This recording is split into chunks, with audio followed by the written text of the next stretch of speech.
Monday. I got my Monday guest on, Cody Davis. Hope everyone had a great weekend. But how was your weekend, Cody? It was a good weekend. Another weekend of learning more stuff I didn't know that I didn't know. And so that's always an adventure. I learned I messed things up in my first year. That didn't impact me until my seventh year. So that's fun. Oh wow. Well, okay, we can dig into that maybe towards the end. But if everyone can see, the kind of main focus is gonna be get more deals or negotiating secrets. But like I said, Cody has two videos out on his channel every Tuesday, and I think he was a little late this past week. Might have been Tuesday and Friday, I believe you came out with, right? Yeah, it's hard to keep track of days sometimes. Absolutely. But he did put two out, so he is staying consistent. But there was one talking about negotiating mutual wins, right? So that one really caught my attention. So maybe you can touch on that a little bit because you have a lot of experience, I think, doing partnerships and negotiating deals. But what was that video all about? Yeah, that video is about perception.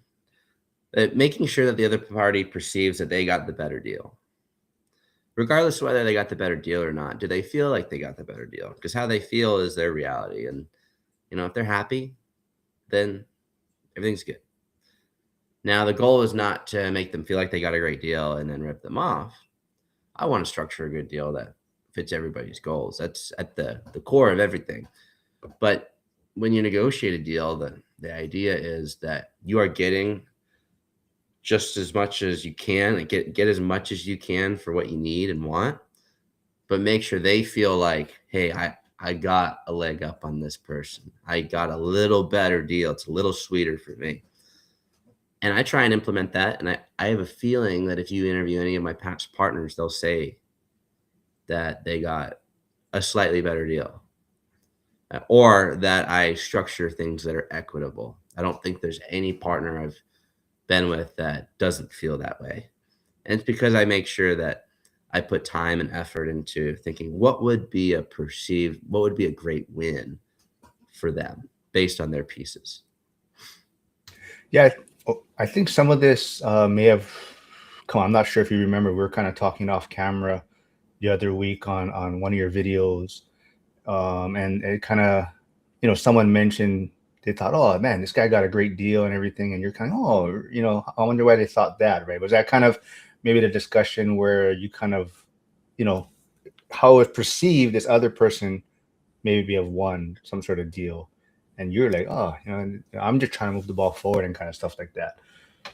Yeah, I thought it was interesting when you brought that up on one of our last calls that everyone perceived them having a better deal. I mean, that just means it worked out well, right? But yeah, you sparked that idea for that video. I do see someone's asking if you remember them. I wouldn't remember you from a handle. Yeah.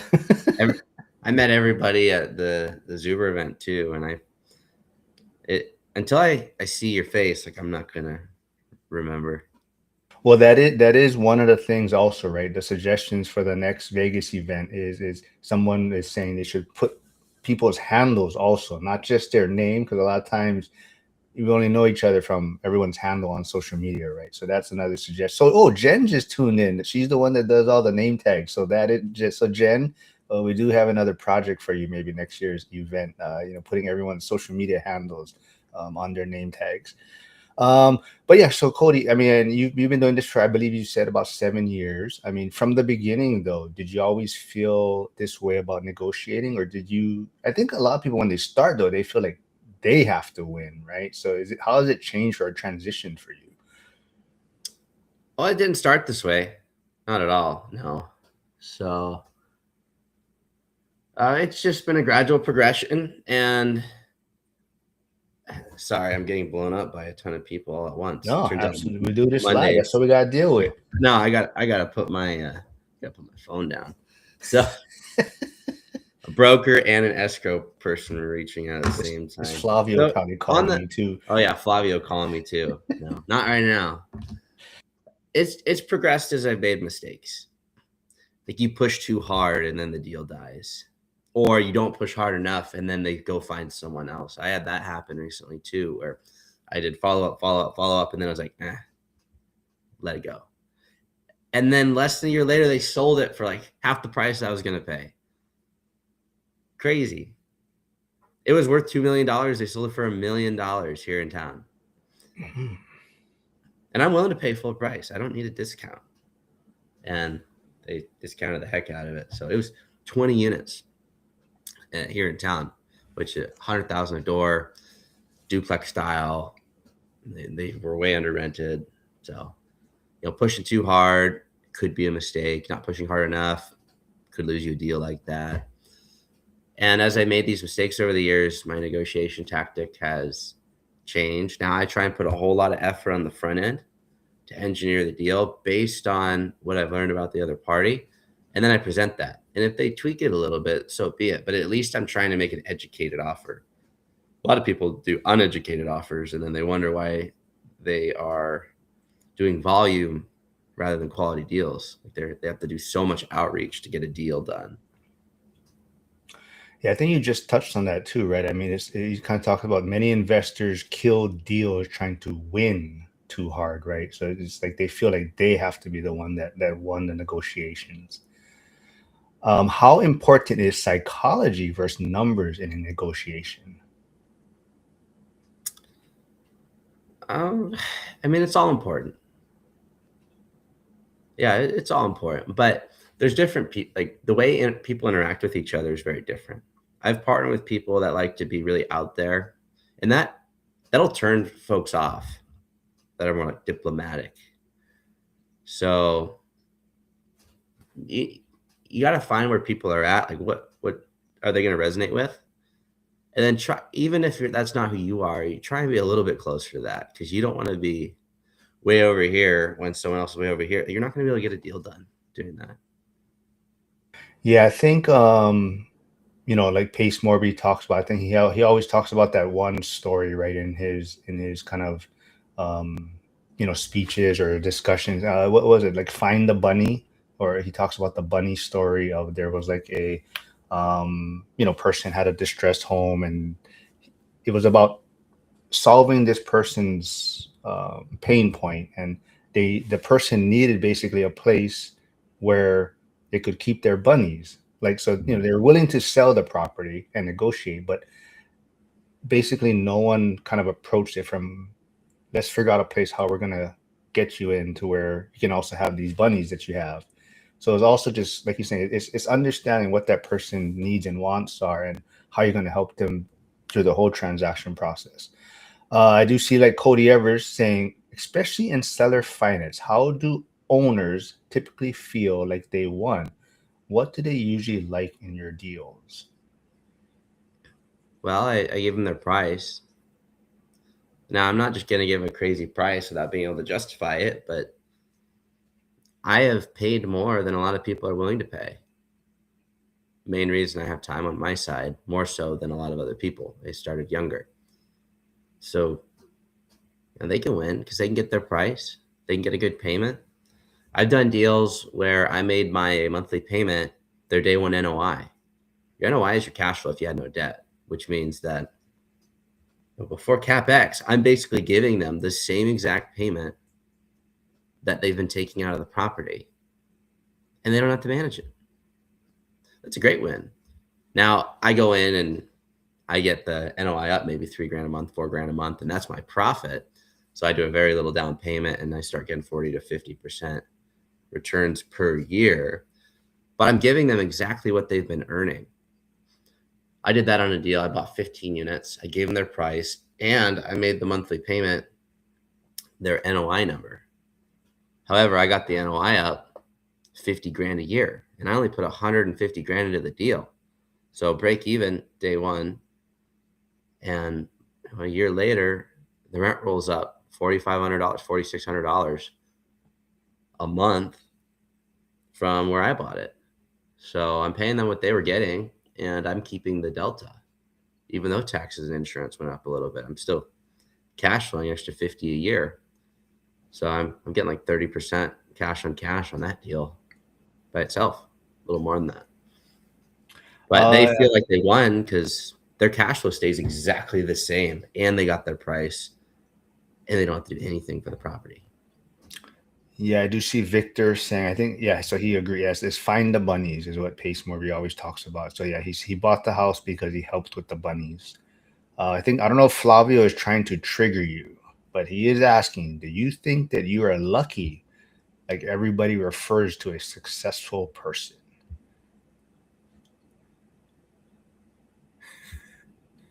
Because I think that triggers Zuber, right? If people say he was lucky, so that really kind of gets upsets him a little bit. So, do you think you're lucky?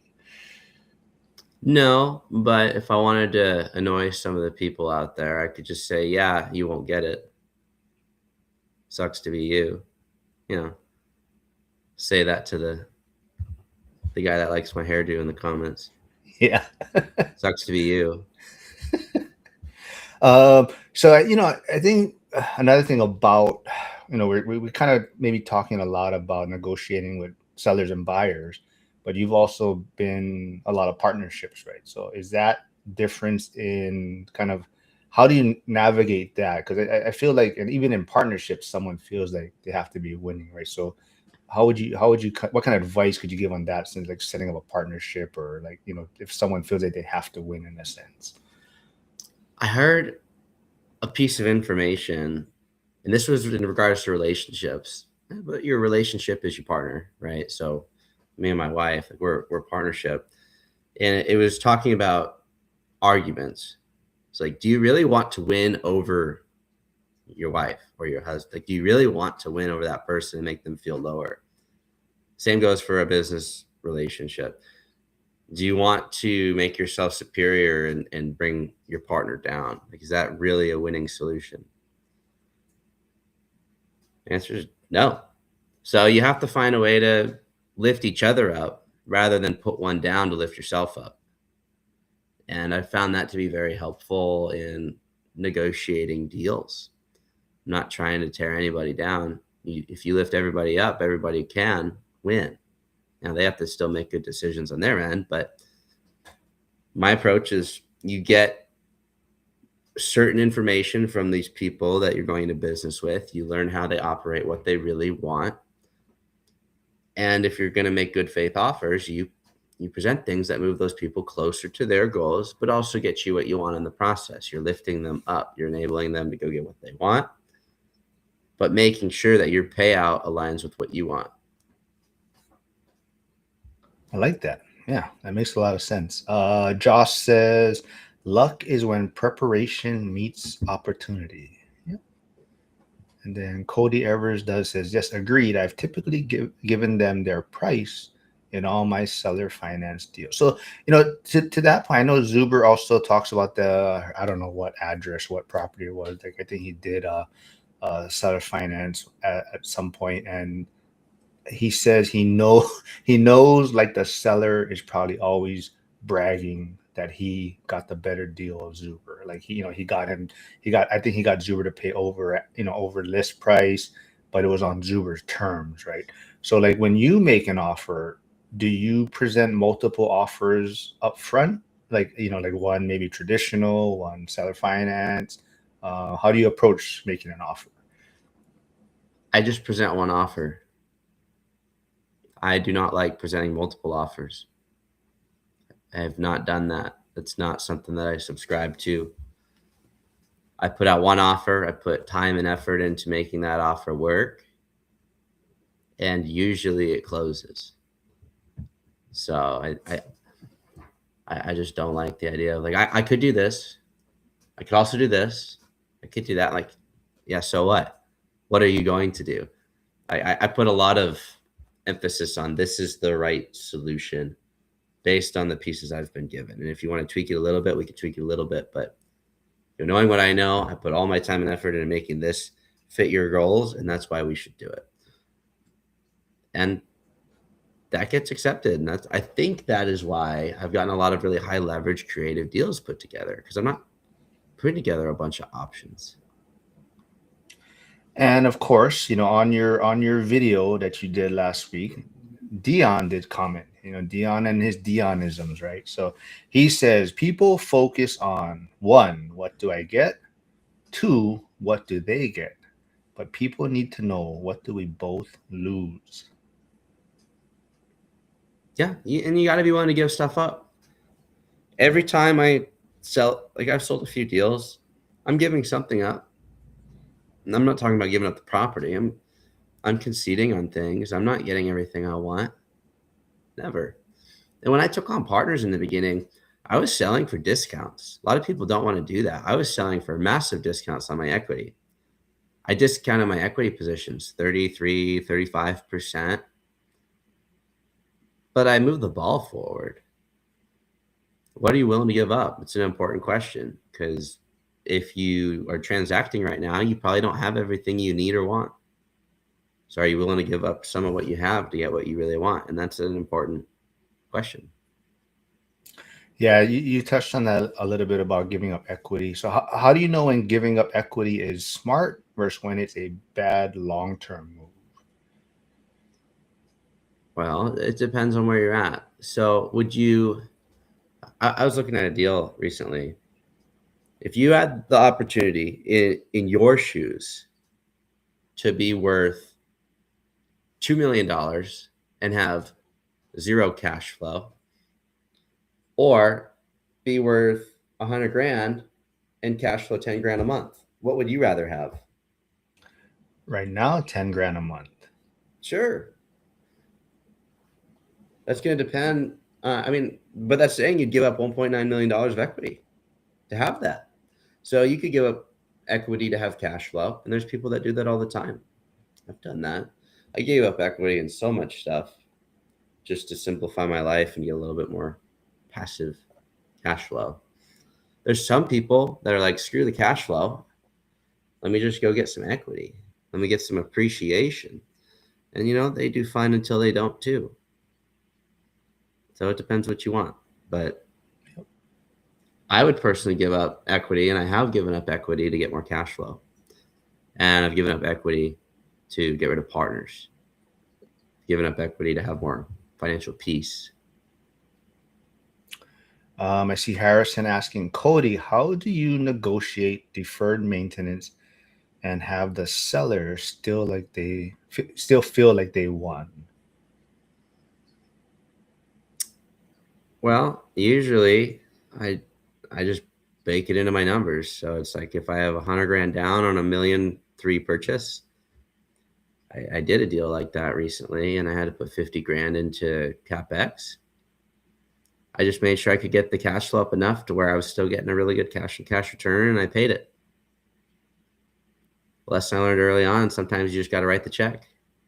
That would have been a deal breaker for them. They felt like they took good care of the property. They didn't. Who am I to tell them? They own it in cash and have for like 40 years. So who would I be, some kid, to go tell them, hey, you don't know how to run a property, you're running it into the ground? That's not productive. So I just made sure that my numbers still made sense for the cash flow I needed, and I had a long enough seller finance node, and bit the bullet, paid the price, and wrote the check. I was watching a Instagram reel the other day about this realtor, and he was talking about, I think he was working with a buyer, or after, but anyways, the other agent didn't want to chip in part of his commission to get Sure. this deal to the finish line. So the other agent chipped in all of it, but he said basically at the closing, he said, I want this person to know, the client, that I'm the one making this deal get to the finish line. And basically what happened after that was the person that bought the home, they were selling their home also, or they were planning to sell their home that they were currently in. And then he said, you know what? I want you to list that home for me now because you helped me get to this finish line. You're going to take on this one. And basically the guy got a, double commission, got the seller and buyer. So have you ever, like, have you worked with multiple sellers before where they have all these properties possibly, and then it's like you're doing a deal with them? It's kind of like, okay, maybe I'm going to give up a little bit more on this one, knowing that if I can make this an easier, smooth transition or transaction for them, then hopefully down the road, they'll come to me first with these other properties. Yeah, and I took it a step further. I bought a property I didn't really want to buy from someone to move the relationship forward. Didn't make any money on the deal, but I bought it because I knew if I did that, it would inspire more confidence in the seller that I would do what I said I would do and that I would close. So I overpaid for it. It was a small deal, one of my smallest deals I ever bought, and I would do it again. I mean, I don't really want to do it again. I wouldn't today, but if I was starting out again, I would do it again because it moved that relationship forward. And I borrowed millions of dollars from that person after that deal. So it's a step further than the brokerage question, but yeah, it was well worth it. Yeah, I think it's you got to see the big picture all the time, right? Sometimes people are so focused on that one deal, and you're looking at maybe you got to concede a little bit, but you're looking at the long term vision, like you always say, is it getting me closer to my goal or moving the ball down the field? Um, how do you structure deals so sellers or partners feel like they're getting the better end? It just comes down to knowing what people want. You have to know what your partner wants. So I've had some partners, what they care about is unit count, gross income. They want bragging rights. And so I'm not going to structure a deal where they get the biggest payout. That's not what they want. They want the most show. It's important for them. So I'm going to structure my deals where they get that. They get the properties that have the most income and also the most expenses, but most income showy, and so they have bigger assets, and so be it. But it'd be silly to try and structure something for them that makes them the most net, because that's not proven to be what they really want. There's nothing wrong with that.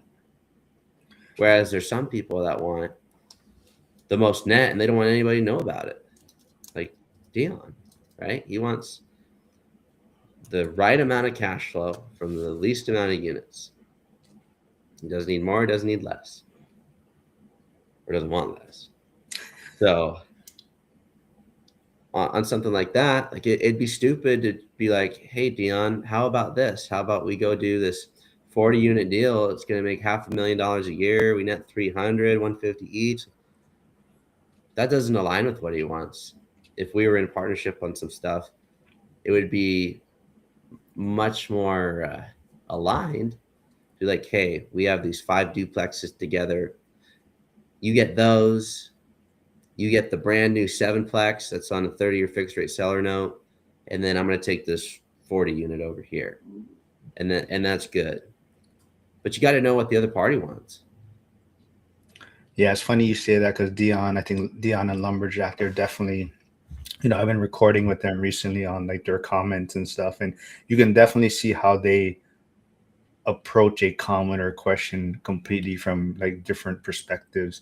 And like Dion, I think Dion did a burr, right, and he made so much money on it, and he just does not want to do it again, right? And Lumberjack's like, yeah, but you made all this money, and so like you're saying, right, it's not really what he wants, right? But so James Hillis has a question. So what is Cody's like pickup line? So he says, do you have a standard opening line to get the conversation going? Yeah, it depends where you're at in the journey. My best go-to, which got me started after I had my first property, is, hey, I'm your property neighbor. I did that so often, and it worked. It was awesome. Hey, I own this 12-plex here on Marina. I saw you have a 15 unit across the street. And I would just lean into that. Or when I owned my 6-plex, I ended up brokering 2 adjacent duplexes to friends because I own the rest, I own the other multifamily in that street. And I started buying up properties because if I own property A right here and then I buy this one, it's like, oh, well, now I can call this neighborhood because I'm their property neighbor. And it just expands on itself. So that was my go-to. I like that. I see a new follower. Hopefully they subscribe. Jump over to Cody's channel also too. He's also live streaming. But Charm 71297 says, do you try to explain your reasoning to a listing agent or your agent so they understand a disrespectful offer, i.e., hey, your property's been listed 5 months and it's not a deal as is, or negative cash flow, I think they're saying. Well, I mean, you just present it and you have to illustrate that this is where you're at and your reasoning, but don't try and over justify it. I am doing a deal in Ellensburg right now. They're at 5.2. Originally I came in at 4.675 million. And today net sales price of 445, all the way down from 5.2 million. And they wanted to counter that 445. And I said, you can counter it, but I can't go to where we were based on these reasons. And so you can counter, but then you're just going to go back to the market. Now, it's a little different when they're on the market still, but it's unlikely if they've been on the market for 300 days that they're just going to get some magical offer that gives them what they want. Right now, they're the highest bidder on their property, evident by the fact that they own it. So, How much does trust speed up negotiations? yeah, trust. And if they have certainty that you're going to close, that makes it a lot easier. It's way easier that way. So, you have to build that. And I've called it for years now, strengthening the weight of your signature. If you sign for something, people believe you're going to do it. It makes it so much easier. On the Ellensburg deal, not that it would have been an issue, but a $4.5 million deal, I didn't show proof of funds. I didn't put up earnest money. Earnest money was due after feasibility. Like 31 days after signing, I basically wrapped up a $4.5 million deal with no money. Didn't have to show them any money. I could have, but it's more of a game to do it without. So it was a lot more fun. And I could have done that if I didn't instill confidence. And if you instill confidence, people will begin to trust that you can perform. So yeah, that's really important. If they I didn't believe think I could perform based on the questions I was asking, or you see on Facebook in the group, like, what's the NOI? Send the T12. Because they yeah. learned that from a Cardone snip of some Yeah. 8-hour video into 10 seconds of content. To that point, do you have like a credibility package that you present to anyone? I know some people have been talking about that, like they should be putting together like a credibility package, kind of to like what you're saying, right? It just almost shows like what you've done, that you're gonna close, and kind of make the thing a lot easier. No, I don't present a bio to sellers. I don't think that's important. I think the way you communicate is what determines if you know what you're doing or not. Even if you're not a great communicator, like, you're gonna ask different questions than someone who doesn't know what they're doing. And no fault to them, they just haven't done it yet. But the more experienced you are, the more calculated your questions are. You can do your own underwriting before you hop on the call. Like, you call the broker and you should be able to do the math and be like, okay, if they say the gross income's 500 and the NOI is 400 on a multifamily deal, they don't know what they're talking about, and you can call that out. But if you don't know any of those things, you're like, well, that makes sense.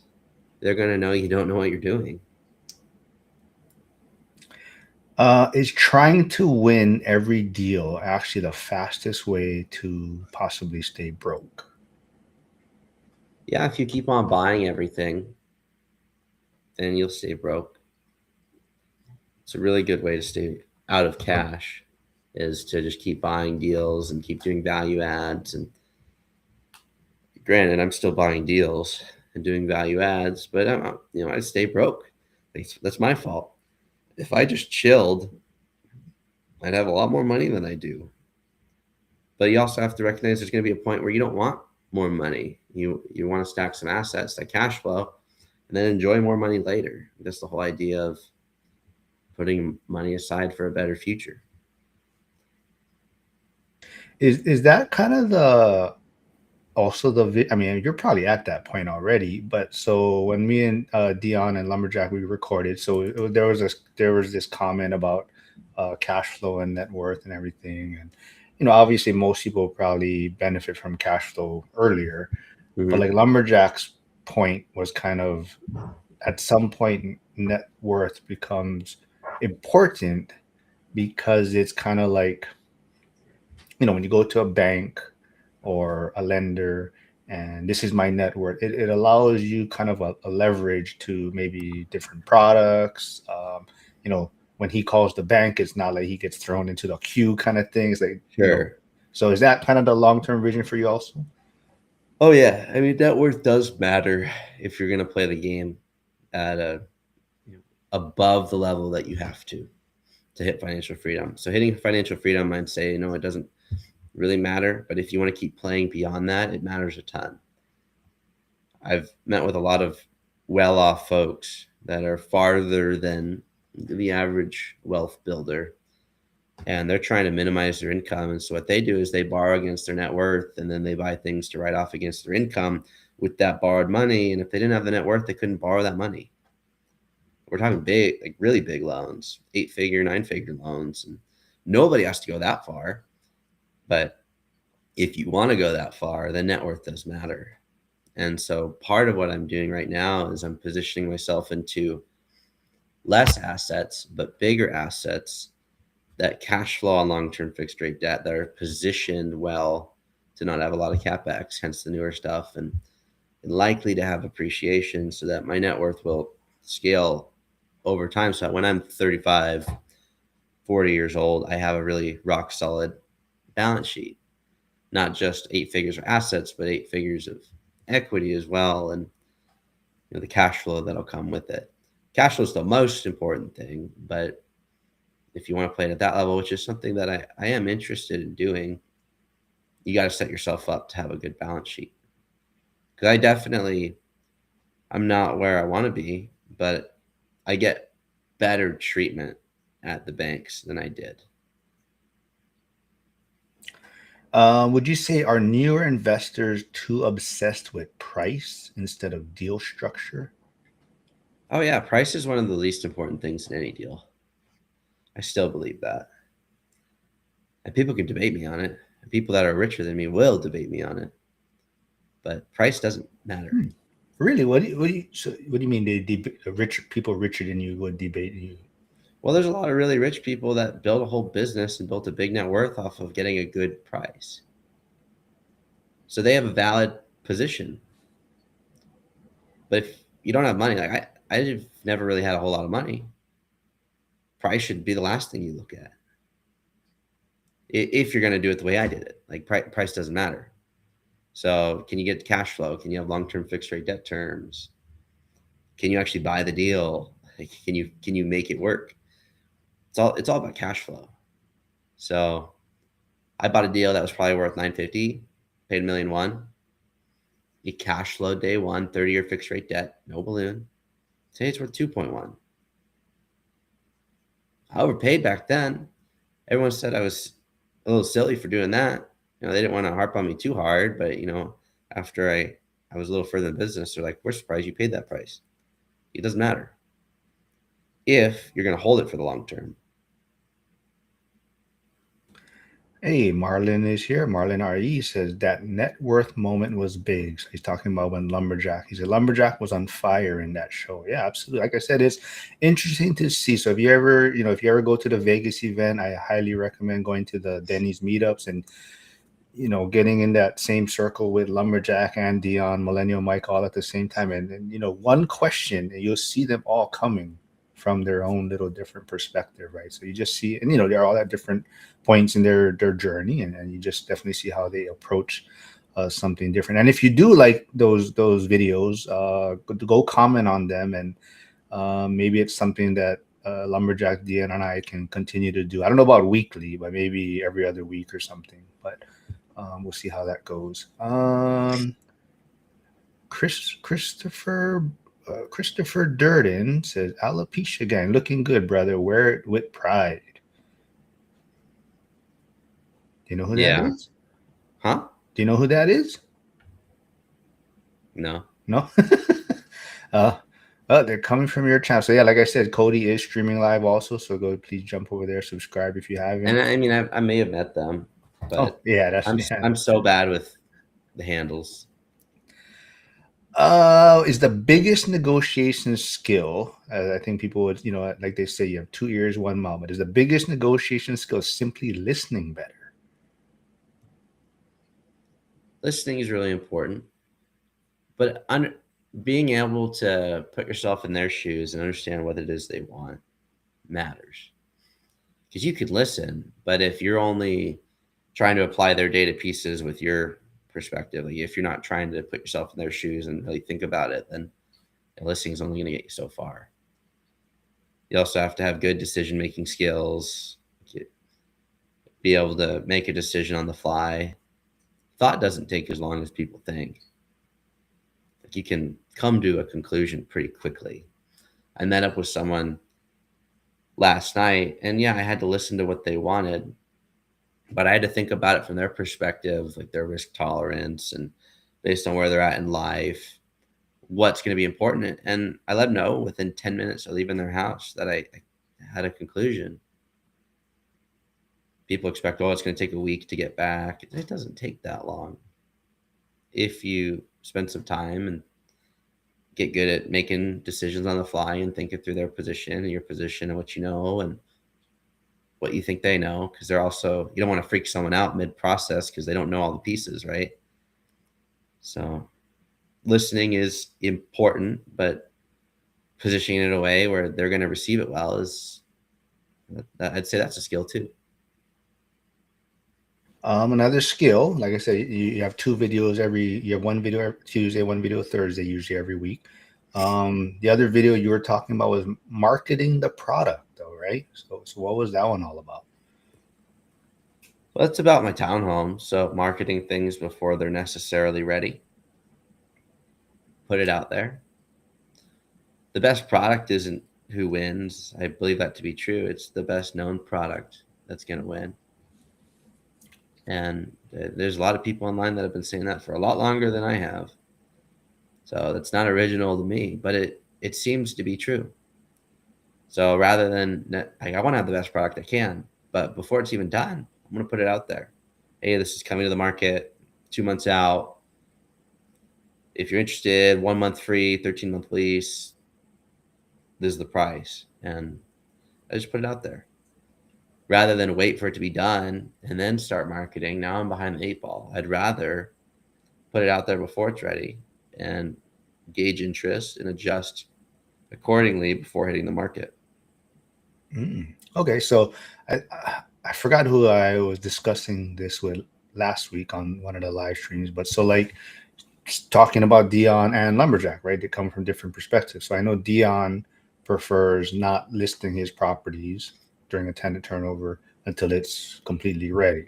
Sure. Lumberjack, is comfortable with listing it before it's completely ready. So is that kind of you kind of lean towards Lumberjack side somewhat? Yeah. And some of the content I'm putting together is not going to be just a listing.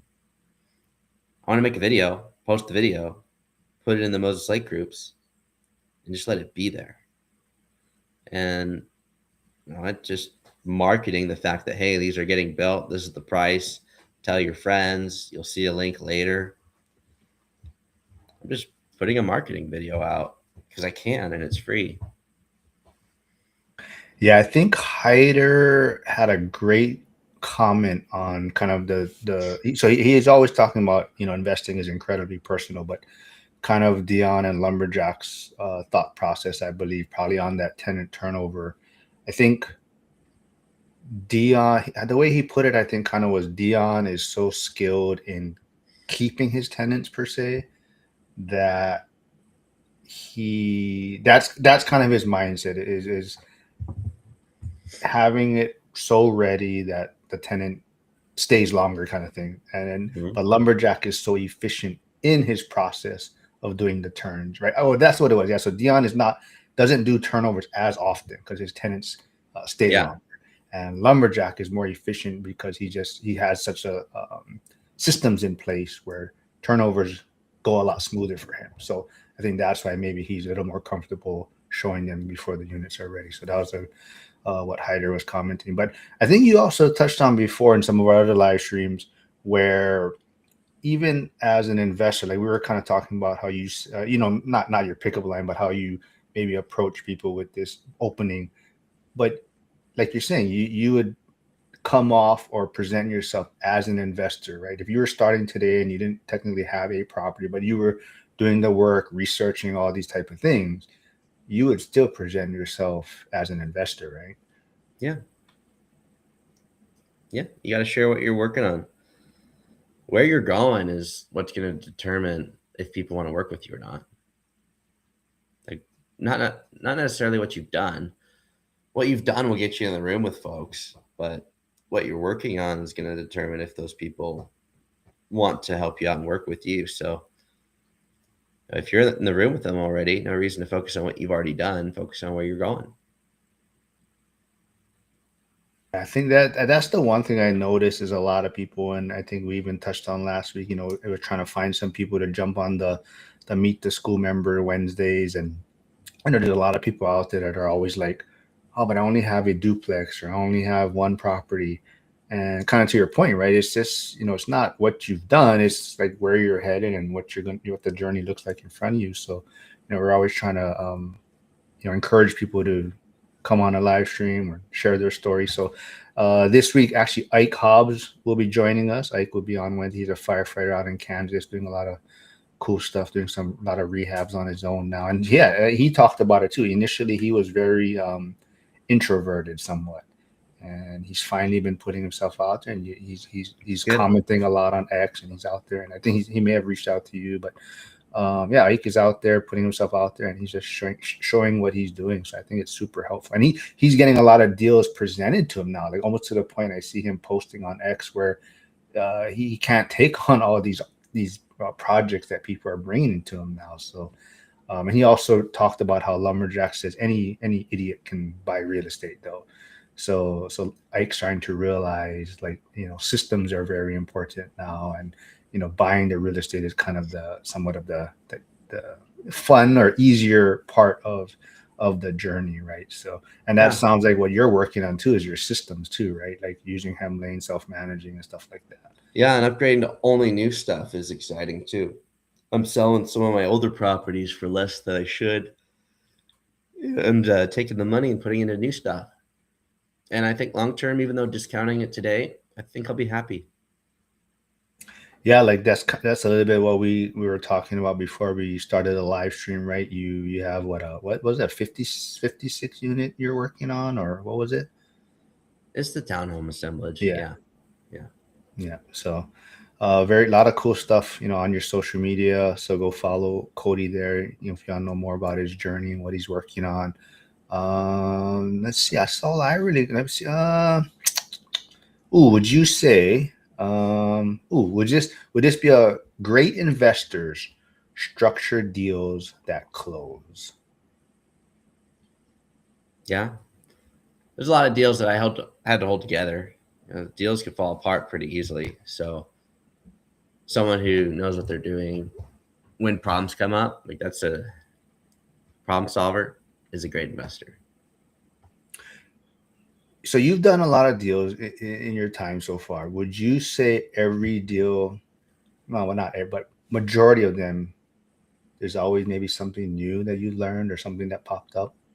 Usually, yeah, there's rarely been a deal where I didn't learn something. But I'm also trying to learn as I go. Some people just go through their day and don't get takeaways. It's really important to get takeaways as you're doing stuff. Yeah, I think that's the one thing. I think a lot of people may get frustrated, like they think it's supposed to go this certain way, and they got everything in order. But yeah, every deal there's probably been something pop up out of the ordinary, or just something you learn and you learn to navigate it. But like you said, a problem solver is very important.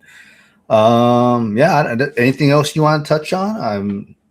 All good. I mean, I think we did good today.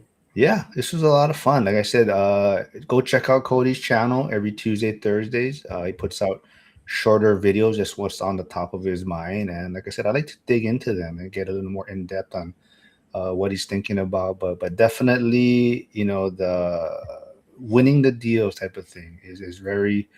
I think that's the new investors struggle with that, right? They always feel like they have to win, right? So I think that's one thing, that's that initial hump that a lot of people have to get over and realize that it's, like you said, I love, it's always moving the ball forward, right? Is it going to help me get closer to the goal? Um, Member for 2 months, level basic. Well, I don't know what is these. I don't know what that comment says. Member for 2 months. Maybe now he's a member. I don't know. Well, he was a member. I don't know if he's giving someone a membership because Flavio is trying to say, yeah, I always give Flavio a hard time, but he's a very big supporter of Cody's channel and my channel. He's always there. Or I wouldn't say just everyone's channel. He's very supportive of, and we're trying to get him on the Wednesdays. So he keeps saying he's busy. We are trying to get him on. But yeah, everyone, thanks for tuning in. Like I said, I'll be back tomorrow, same time, with Gus, my new Tuesday regular. And like I said, Wednesday, Ike Hobbs will be joining Joel and I. But everyone, thanks for tuning in today and have a great rest of the day. See ya.